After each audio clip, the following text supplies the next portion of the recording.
120 números e as respectivas fontes que provam que o PT foi uma tragédia para o Brasil. Não é mais uma questão de o brasileiro tem memória fraca. Nenhum ser humano normal tem capacidade para manter frescos na mente todos os números da tragédia petista. Não foi à toa que Dilma contava com apenas 10% de apoio popular em seu último ano de governo. Não foi à toa que a grande maioria dos brasileiros pediu seu impeachment. Apesar disso, o cidadão comum nunca terá plena consciência da dimensão dos prejuízos causados ao Brasil pelos governos petistas. E é justamente isso que permite que a esquerda ainda ouse se apresentar como vítima de golpe e até como a salvadora de um país arrasado, segundo ela, por Michel Temer e logo depois, Jair Bolsonaro e seus eleitores. Diante de tanto cinismo, o Jornal da Cidade Online teve o trabalho de compilar, a partir dos seus arquivos da época do impeachment, alguns números que ilustram muito bem o nível de devastação do petismo. Economia e estatais. Dilma entregou um país com inflação de 10,7% em 2015, a maior taxa desde 2002, e uma taxa de desemprego de 10%, um aumento de 38% em relação ao ano anterior. Ou seja, cerca de 2,8 milhões de pessoas perderam o emprego em apenas um ano. Em 2015, o país tinha uma dívida pública de 2,8 trilhões, 21,5% superior à de 2014. A parcela do PIB destinada a investimento era de 2%. Paraguai e Peru, por exemplo, investiam 11% naquele período. A renda média do trabalhador caiu 3,7%. A produção de bens de capital, máquinas e equipamentos teve queda de 24%, com a atividade industrial como um todo tendo diminuído 11%. A indústria utilizava apenas metade de sua capacidade produtiva. A participação da indústria no PIB era de 17% em 2003. Em 2015 estava em 9%. Em 2015, o Brasil ocupava a 75ª posição no ranking internacional de competitividade. Durante a campanha eleitoral de 2014, Dilma prometeu manter os direitos dos trabalhadores, mas assim que assumiu o segundo mandato, anunciou restrições nos cadastros de seguro-desemprego e na concessão de abonos salariais. A petista entregou a Petrobras com um prejuízo de 34 bilhões, com as ações da empresa tendo perdido 55,6% do valor. Nos últimos 2 anos de seu governo, a Petrobras demitiu 170 mil funcionários. O rombo nos fundos de pensão de empresas controladas pelo governo foi de 47 bilhões a serem cobertos pelos funcionários dessas estatais. Educação. Em seus últimos anos de governo, Dilma cortou 40% nas verbas do Ministério da Educação, o que gerou em 2015 o colapso das universidades públicas. Nada menos do que 48 das 63 universidades federais interromperam suas atividades por falta de pagamento de salários e até por falta de condição de uso. Depois de 13 anos no poder, os petistas entregaram o país com apenas 32,8% dos jovens de 18 a 24 anos de idade frequentando escolas ou universidades. Das mulheres dessa faixa etária, 26% abandonaram os estudos para cuidar de serviços domésticos. A evasão escolar saltou de 7,6% para 16,2% na época em que o ministro da Educação era Fernando Haddad. Cerca de 20% da população brasileira dessa faixa etária nem estudava nem trabalhava. Dos estudantes do ensino médio da rede pública, 5% se formavam sem os conhecimentos básicos em matemática. Apenas 10% dos estudantes universitários estavam matriculados em cursos tecnológicos. Apenas 33% das creches prometidas foram construídas. No Enem de 2015, mais de 53 mil candidatos receberam nota 0 na redação. Dos 5,3 milhões de pessoas que fizeram esta prova, cerca de 60% receberam notas abaixo de 600 numa escala de 0 a 1000. Em seu último ano de governo, governo, Dilma cortou 75% da verba do CAPES e metade das vagas do Pronatec. No geral, Dilma cortou 9 bilhões da verba para a educação em 2015. Ao final de seu governo, um ladrão ou assassino preso custava 2,4 mil por mês, enquanto um jovem pobre dedicado, estudante do ensino médio, custava 2,4 mil por ano. No entanto, o resultado geral foi o país entregue na 133ª posição entre 139 países no ranking de desempenho de estudantes nas áreas de matemática e ciências. Vale lembrar que o Brasil gastava 5,8% do PIB com educação, enquanto Singapura e Japão, países que ocupam o topo do ranking de qualidade de educação, gastavam 3% e 3,8%, respectivamente. Saúde. Durante os governos Dilma, foram desativados 23,5 mil leitos do SUS, o equivalente a 7% do total. Cerca de 3,2 bilhões deixaram de ser repassados aos estados e municípios para serem utilizados nessa área. Devido à recessão, quase 3 milhões de pessoas deixaram de utilizar planos de saúde privados por não terem como pagar. Apenas em 2015, Dilma cortou quase 12 bilhões do Ministério da Saúde. Dilma entregou um Brasil com cerca de 25% dos brasileiros vivendo na linha da pobreza. No Nordeste, essa parcela era de 43,5%. O Brasil, dos grandes avanços sociais promovidos por Lula e Dilma, ocupava a 75ª posição no Índice de Desenvolvimento Humano e a primeira posição no número de assassinatos. Cerca de 13% dos casos registrados no planeta. Em 2015 e 2016, os casos de dengue tiveram um aumento de 46%. Nesse mesmo período, cerca de 10% da população brasileira foi infectada pelo Zika vírus, o maior surto dessa doença na história do mundo. As principais vítimas foram mulheres grávidas, cujos bebês acabaram desenvolvendo microcefalia. Quase 4 mil casos registrados. Infraestrutura e moradia. Mesmo com todo o dinheiro que entrou no país na época do boom das commodities, quando o PIB foi triplicado, não houve progresso significativo em saneamento básico.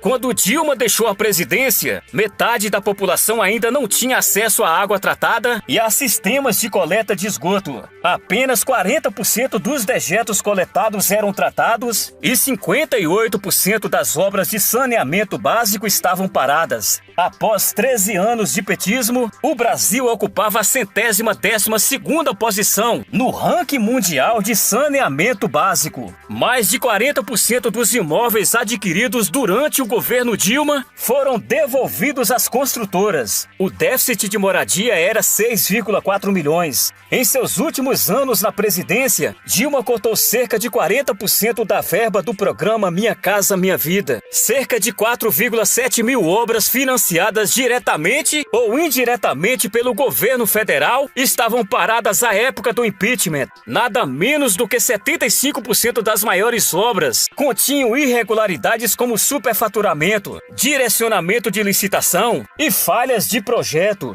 Nos anos de 2014 e 2015, Dilma cortou 85% da verba para a construção de novos presídios. Em campanha, Dilma prometeu não cortar programas sociais, mas assim que entrou em 2015, cortou 87% da verba destinada a eles. Sabe o discurso ambientalista da esquerda? Pois é, nos 2 últimos anos do governo Dilma, o país registrou um aumento de nada menos do que 286% no uso de energia termoelétrica, grande poluidora do ar. A produção hidroelétrica caiu de 91% em 2011 para 79% em 2014. A construção da usina de Belo Monte, superfaturada em 3,4 bilhões, desabrigou 51 mil moradores de pequenas comunidades ribeirinhas, incluindo aldeias indígenas, e alagou uma área de floresta equivalente a 282 mil campos de futebol, cerca de metade do território de Brasília. O projeto de transposição do Rio São Francisco foi executado com diversos erros técnicos que gerarão mais prejuízos do que benefícios para a região como um todo. Além disso,